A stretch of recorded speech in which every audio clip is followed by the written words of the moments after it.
Alright, here you go, chat. Sorry, I was just testing a few things, setting up a new different platforms and things. Alright, so let's get into the news for today. Okay. Nice boppy music.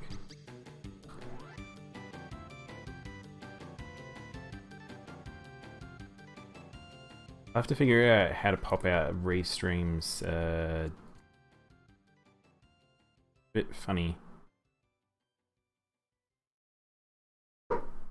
I really need like a news jingle. That's what I think I need. Transition over. So, good afternoon, everyone. Welcome to the news for the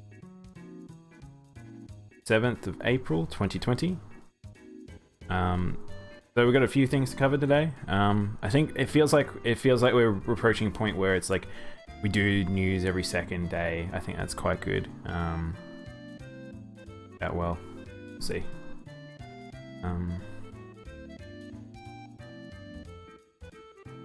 Right. So, I actually just quickly volume. That's alright, that's okay, this is good, that's good. Alright. Rock and roll. So we'll start off with the last little bit of news about the Cooking Mama situation.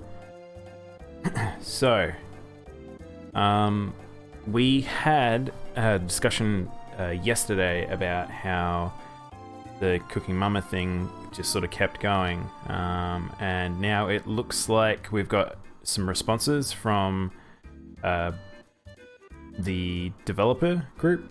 It seems like we were talking about it being a cryptocurrency, and that's what it's seeming like it was, but it was actually them using a blockchain that is similar in nature to how cryptocurrency does work, but it's actually related to DRM, or digital rights management. So I feel like some people would have heard more of that recently, especially when there's some very aggressive DRM that exists out there. I think Daimono, I think that's the name of it. That's the one that you'll hear these days appear in various games. And if it does, it's extremely heavy hitting on the processing for computers and consoles, and see frame rate drops and stuff. And yeah, a lot of those cases, those are removed after a month or two of the game actually being out, because they're so protective of those first day sales. Or early day sales. So it seems like the developers for Cooking Mama responded back. So this is the studio First Playable, not actually the owners of Cooking Mama. So this is a new studio that is developing this game. We talked about it the other time. We couldn't really get a clear answer as to what the relationship was, which I'll talk about also. But it seems like we've got a response back from them in terms of they're not actually doing any cryptocurrency, they're not doing data collection. They claim it's not blockchain. And Switch is a very safe platform. None of your data and privacy issues associated with mobile and PC games. So that was what they said. They said it's basically that, and that it's like people have like dug deep, and it seems it's probably likely to do with DRM stuff. It seems like they're very unhappy about the situation, but it seems like this has come in line with another thing.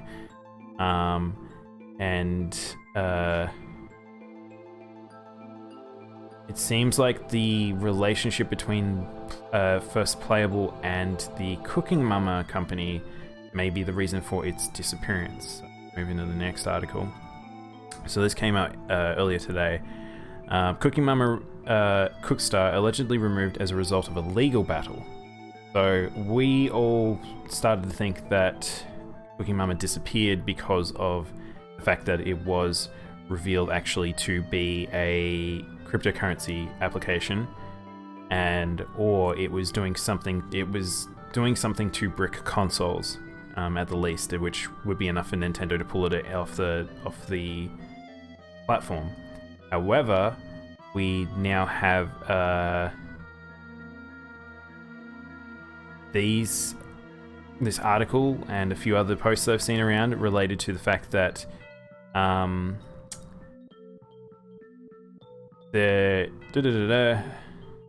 according to the informant, there is a result of a legal battle between the publisher, Planet Entertainment, and the IP holder, Office Create. The latter want the game to stay in development longer, but Planet are releasing the game anyway. As such, Office Create took drastic measures to take down the game from the eShop. Even advertising, YouTube sites, TikTok was blocked, which is why the game had such a quiet launch. So the first time we heard about this game was sort of out of nowhere on one of the Nintendo Directs. It was sort of a silent sort of push out. But then you have this situation now of what really is the truth here. But it does kind of feel like this is an unfortunate set of circumstances. But yeah, and now it's Planet Entertainment seemingly suing Office Create for the loss of money. So this will probably develop even more over the next like week or two. But I guess we'll see. It's a pretty crazy thing to happen with a game as innocent looking as Cooking Mama. But generally companies and their products are not always the same face. This was a fun piece of news that I saw the next day, today, which was Sino Ellen's first concert is now going to be available free for watch on their YouTube channel, so you can watch it on YouTube. So Sino Ellis is the mobile game made by Yoko Taro and Square Enix. It has Keiichi Kobe. It looks quite fun. I've been waiting for the localized version of the game for a while. I don't think it's out yet. I might be wrong. I'll have to have a look, but I'm fairly sure it isn't out yet. But from what we know, that it's a very enjoyable gacha game. It might be one of the... I might return to gacha games in this form if it does come to the West. But the art style's beautiful. The music apparently is amazing. There is tie-ins to Nier Automata for those that care, and Nier. So there's a little bit of Yoko Taro lore teasing. So as a Nier fan, I kind of want to check that out. But yeah, so check that out if you're interested. The next piece of news I'm kind of torn on, which is Saints Row the Third Remastered announced. So there was a trailer for this, comparing what the game looked like, what it looks now, some changes to some of the mechanical stuff. I won't play the trailer, but yeah, if you're a fan of Saints Row the Third in particular, you can check this out. It looks quite nice. It looks like it runs on the new engine and everything like that. I thought about getting it, but I think unfortunately I would prefer a new Saints Row game that had a feeling of the third in it rather than replaying the game. But if you haven't played it before, Saints Row the Third is a very fun game. Probably the best in the series, in my opinion. All right. Next piece of news we have is some screenshots. So if you don't know about Xenoblade Chronicles Definitive Edition, it basically is a remaster of Xenoblade Chronicles, which was a game I loved. It was sort of a cult classic on the Switch. People probably know, not on the Switch, on the Wii, sorry. People probably know of this game from Super Smash Bros. When they added Shulk. You can see actually Shulk there with the Monado. It was a very beautiful game for its time. It was very, very hampered by the Wii, but it did some impressive stuff on the Wii because it was the type of game, like the Wii is not exactly the most powerful console, but you got some really good rendering distances out of it. Some very interesting art styles. The combat is extremely enjoyable. So yeah, if you've either played the other games and you haven't played this one, or you just haven't played any Xenoblades, I would highly suggest this game. Very, very fun. And I think the remastered textures look really, really nice too. I think it really lifts the game up. May replay this game. I kind of really want to play it. Alright, next piece of information. I don't think I covered this yesterday, but just for considering I've been playing Animal Crossing on stream, I don't generally get the cards. I don't do amiibo. I don't have any of the amiibo at all, like the figures or anything. But the cards will be restocked in June. So if you are hungry for some of the characters on your island and you want to get them without having to go to all the various islands, you can have a look into getting the amiibo cards, and they can help you out with that.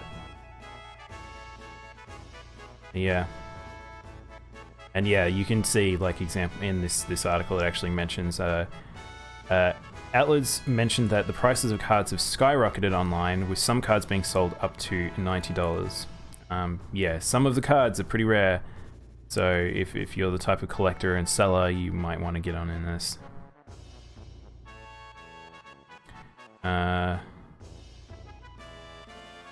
So, we get to talk more about Final Fantasy VII. As we get closer, we're getting more and more information, and just little bits and pieces. So, here's just some screenshots of Rufus. We did see him in the trailer the other day, and he looked pretty suave. He's got his double jacket on.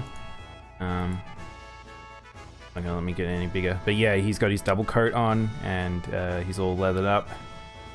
We have some images of Palmer, and some better pictures of Reeve, Scarlet.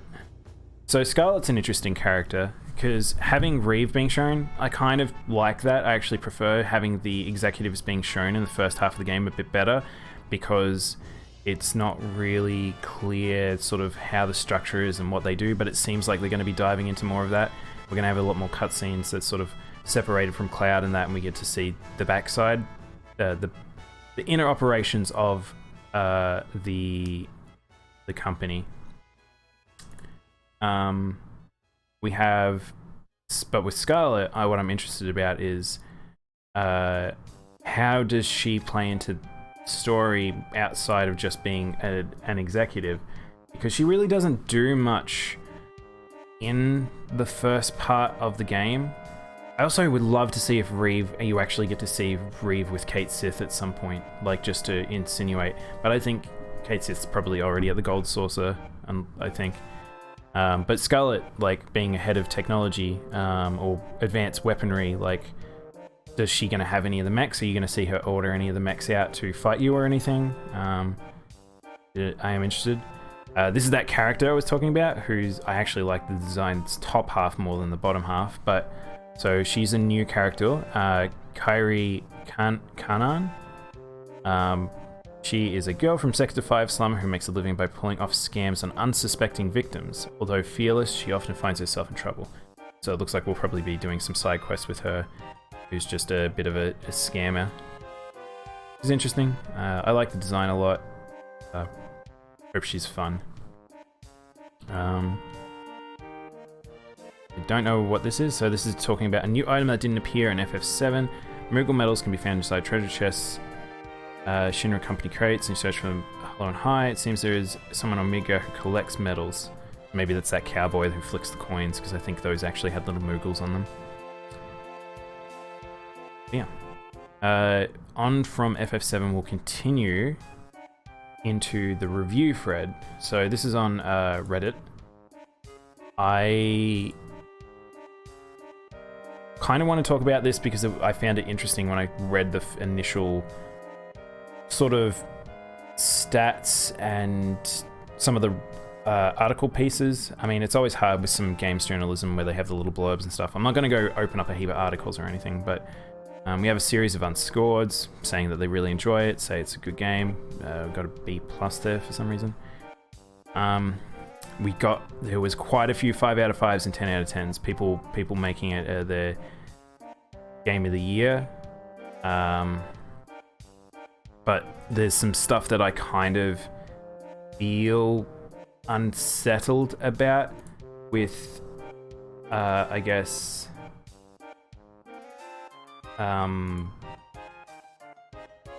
what their wording is. So it's whether or not they're actually fans of Final Fantasy VII or JRPGs in general, or if it's just sort of review numbers. So that stuff always skews it. Sometimes you get some sort of off reviews that are just sort of there. Like example, this one, FF7 Remake is the best JRPG from Square since FF7. I take personal effect with that because there's been some very, very, very good JRPGs, and I personally don't think 7 is the best JRPG from Square. I'm very fond of this game, but I don't think that it is the best game they've ever made. So there's a lot of things like that, but then there's also some sort of backhanded compliments, and like there's some stuff like mentioning sort of sluggish moments. There's some lower score ones that are like talking about it being a bloated retread of a classic, and so some of these reviews I don't know, but I I feel like there's some remarks about the start of the game being quite slow, and I don't know what that means because I played the demo and that demo was not slow at the start. But what's strange is that the 7's opening is extremely intense. The bombing mission as an opening for a JRPG is very like full on and lots go go go go go. I felt like that sort of captured that same sort of pacing when I played the demo, but reading these review scores, is it just it starts dragging its feet immediately after that, like, or what's happening? Why are these reviews kind of saying this stuff? They're also talking about some mechanical stuff that's a bit unnecessary. People not happy with some of the combat. I don't know. I really enjoyed it myself. I felt like some of the control schemes are a bit clumsy, but like that might be just me needing to get used to it a bit more. But yeah, it looks like it is what I thought it would be, which is it is a likely candidate for Game of the Year, but I don't think it would take it, and it's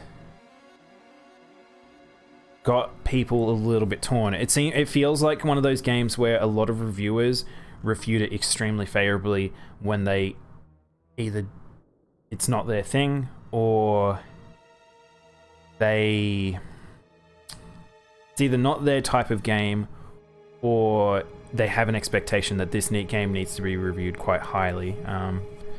Because as a personal effect, I don't believe in 10 out of 10s. I don't believe 5 out of 5s. I don't believe that any game ever is worth perfect score. There is no game I've ever played that I don't think there could be some improvement to it, or like it sets out completely.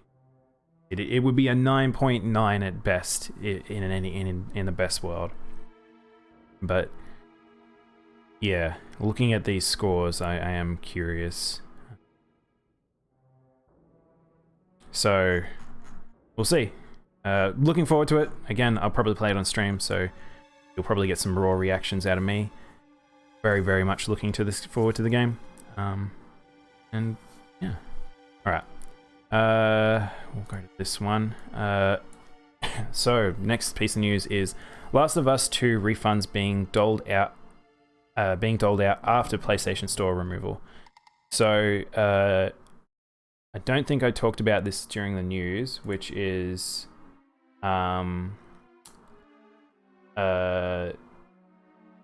the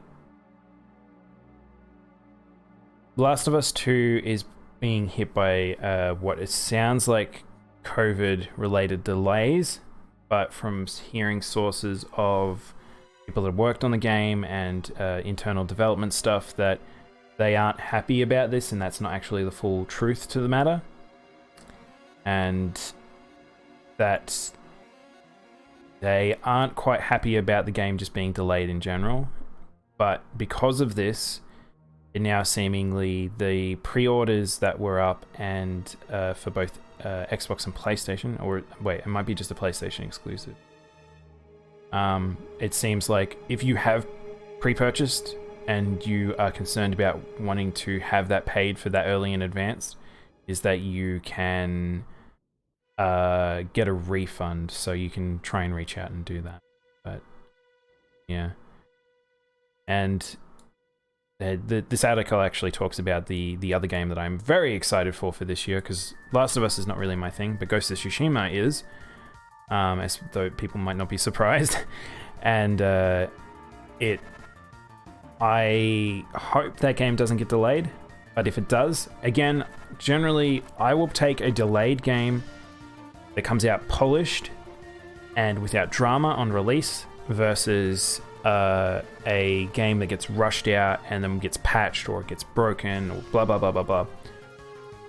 So if Sony decides to delay that, I'm not going to hold it against them. If they're doing it for some stupid reason, like in terms of like marketing timing or something like that, even then I'll give them the benefit of the doubt. But yeah. All right. So last bit of news. This is another sort of a one that I care about that probably others won't care about. So we have the closed beta invitationals for the Shadowlands expansion to World of Warcraft have gone out. So World of Warcraft's new expansion, the Shadowlands, people have been talking about the alpha coming out soon. Like it sort of actually came. This is all coming out a bit later than people expected. We thought we'd hear about it like maybe a month or two ago, and it's now. It seems like the opt-in's up and available, and then some people will be able to get access to it.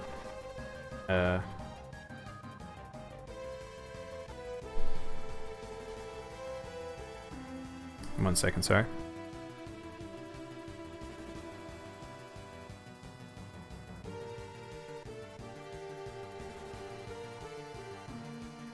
Sorry about that. So yeah, for those who are fans of World of Warcraft, and even despite what happened with Battle for Azeroth, this new expansion seems to be lining up for people to be quite exciting. It seems like it's going to be a big refresher to World of Warcraft as an IP, going to a completely new area, which is the Shadowlands. It's basically another dimension. It's where everyone goes when they die. So with a lot of disconnections from previous lore, they hopefully will be able to explore like new things, which I think is what the team needs. And then there's also a... Oh, this isn't the article I wanted. So this is on MMO Champion, for those who have never seen this website. Very good source for World of Warcraft news, along with Wowhead. So there was 2 articles that went up. I'll only talk about this one, which is the other one talked about like PvP and some vendors and stuff like that, and some other little details. This one talks about some of the covenants and the signature abilities. So in the new expansion, because it's a completely different world, you're going to have a series of covenants or factions that you work with, and you can align with them and you'll get benefits for it. Some being like armor sets, abilities, different questing zone stuff. So Blizzard have just announced, with the alpha being going live and people having access to it, is some of the stuff that we get to know as a non-alpha player. So it's being presented to us by Blizzard rather than by people playing the alpha.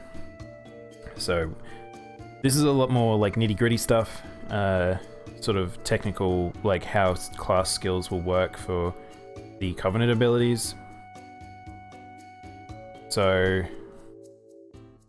the good thing about this is it's Blizzard informing us. They're being like proactive in terms of trying to engage the community and try and let everyone know what's happening with the game, rather than everything being data mined and like not responding to people directly and not having a channel to do it.